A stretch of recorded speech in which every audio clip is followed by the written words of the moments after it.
Yeah, despite the dwindling number of dairies in Louisiana, farmers here still produce 24 million gallons of milk every year. That's according to the Southeast United Dairy Industry Association.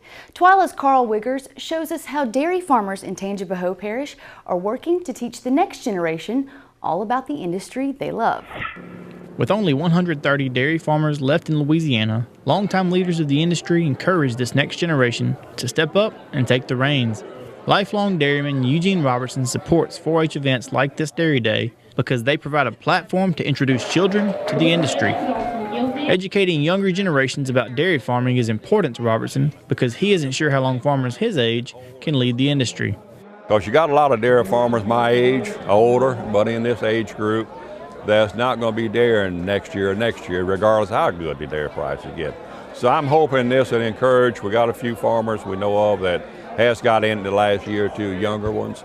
So hopefully that this can trigger some younger ones getting into. Harry, do you want chocolate milk or regular milk? We got some ice cream, y'all want. This Dairy Day is a great venue for organizations like the Southeast United Dairy Industry Association to reach out to the farmer and the consumer. I haven't had chocolate milk since I was a kid.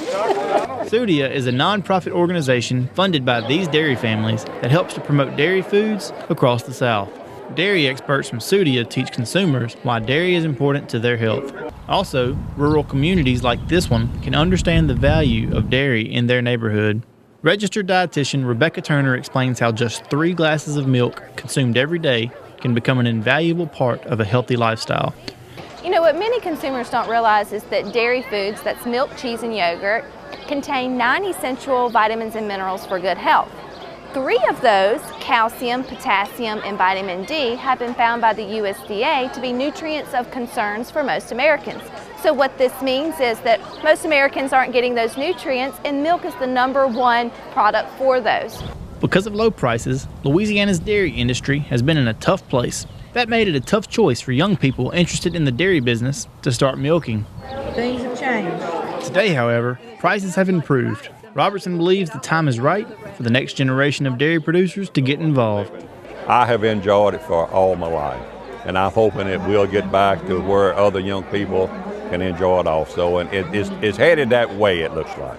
As for Tangipahoa and its neighboring parishes, the dairy industry will continue to be a driving force in Louisiana's economy. For This Week in Louisiana Agriculture, I'm Karl Wiggers. Last year, dairy farmers in St. Helena, Washington, and Tangipahoa parishes produced 167 million pounds of milk. That's more than 80% of the milk produced annually in all of Louisiana. And that really shows how important those parishes are to the state's dairy industry as a whole.